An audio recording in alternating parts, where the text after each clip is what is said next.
मी आता next part of analysis सुरू करतोय डॉक्युमेंटरीचा सद्गुरूंवरच्या. आणि ह्या पार्टमध्ये मी फक्त सद्गुरूची एनलाइटनमेंट जशी ह्या डॉक्युमेंटरीमध्ये कव्हर्ड आहे, त्यावर कामदेवचा रिस्पॉन्स आणि त्यावर माझा रिस्पॉन्स, हे तिन्ही आपण डिस्कस करूया ह्या सेक्शनमध्ये. आणि will see how you think about the documentary. So let's hear what he has to say. जबकि वासुदेव और कमाए, who cares? मैं इंटरेस्टेड हूं जबकि वासुदेव की एनलाइटनमेंट वाली कहानी में. I wanted to know कि उनकी एनलाइटनमेंट की कहानी सच है या फिर अपने फॉलोअर्स को बुद्ध बनाने का जरिया. And you know what? I think it is.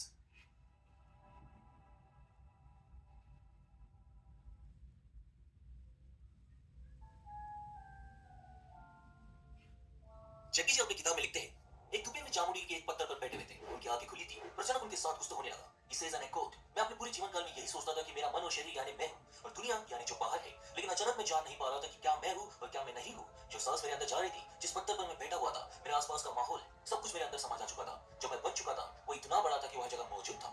Turns out Jaggi Vasudev को एनलाइटनमेंट मिल चुकी थी.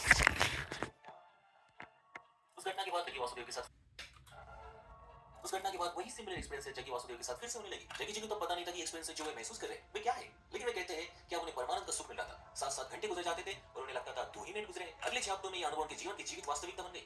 Living reality. जो परमानंद वे अनुभव कर रहे थे, अब वे वही परमानंद सबको महसूस करवाना चाहते थे.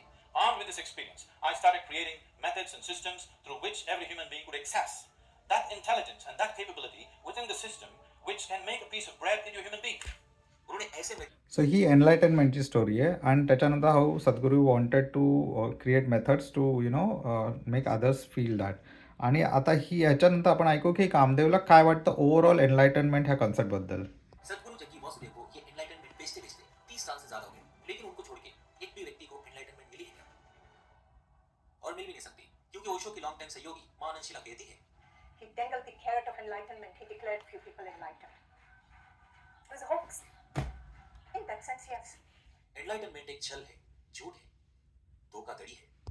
तो यह है कि लोगों ने अपनी लाइफ जीना ही छोड़ दिया है और अब वे इस एनलाइटनमेंट के पीछे भाग रहे हैं जो हेवनली साउंड करता है. एंड टू बी ऑनेस्ट 99% लोगों को मालूम ही नहीं है कि ये एनलाइटनमेंट है क्या. बस ये लोग भेड़ चाल का हिस्सा बन रहे हैं. भेड़ चाल का हिस्सा ना बने, हर चीज को क्वेश्चन करें.